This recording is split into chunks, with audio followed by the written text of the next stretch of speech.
बहुत समय पहले की बात है। किसी गांव में बाबूलाल नाम का एक पेंटर रहता था।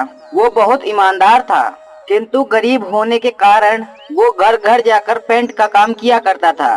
उसकी कमाई बहुत ही कम थी। बहुत मुश्किल से उसका घर चल पाता था। पूरा दिन मेहनत करने के बाद भी वो सिर्फ 2 वक्त की रोटी ही जुटा पाता। माँ, मुझे कोई बड़ा काम क्यों नहीं मिलता? ये छोटे काम कर करके थक गया हूँ।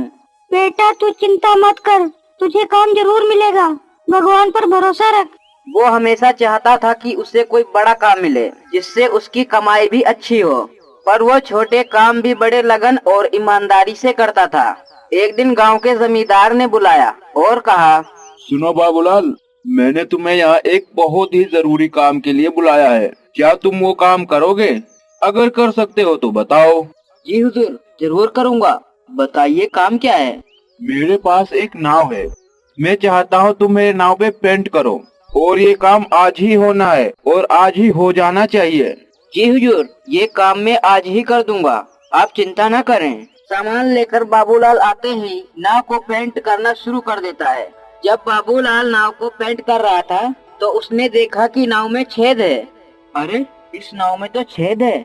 अगर इसको ऐसे ही पेंट कर दिया तो नाव डूब जाएगी। ऐसा करता हूँ, इस छेद को भी ठीक कर देता हूँ। इतना कहकर वो छेद को भर देता है और नाव को पेंट कर देता है।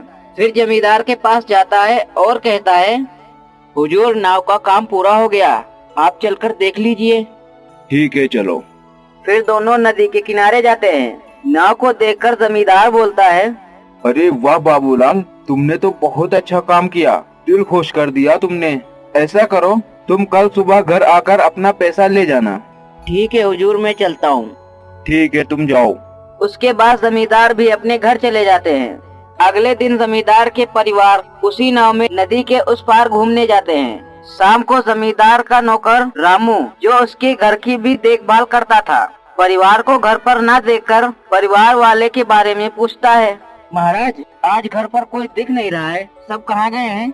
जमींदार उसे सारी बात बताता है। जमींदार की बात सुनकर रामू चिंतित में पड़ जाता है। उसे चिंतित देखकर जमींदार पूछता है, क्या हुआ रामू? ये बात सुनकर तुम चिंतित क्यों हो गए हो? महाराज, लेकिन उस नाव में तो छेद था। रामू की बात सुनकर भी जमींदार चिंतित में पड़ जाता है।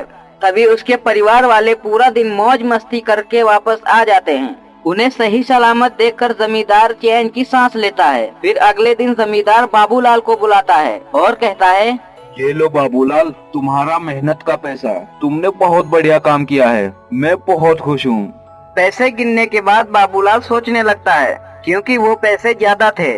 वो जमींदार से कहता है, हुजूर, आपने मुझे गलती से ज्यादा पैसे दे दिए हैं। नहीं बाबूलाल, ये मैंने तुम्हें गलती से नहीं दिए हैं। ये तुम्हारी मेहनत का पैसा है, क्योंकि तुमने बहुत बड़ा काम किया है। तुमने इस नाव की छेद को भर दिया था, जिसके बारे में मुझे पता भी नहीं था। अगर तुम चाहते तो उसे ऐसे भी छोड़ सकते थे, पर तुमने ऐसा बिल्कुल नहीं किया, जिसके लिए मेरे परिवार सुरक्षित वापस आ गए हैं।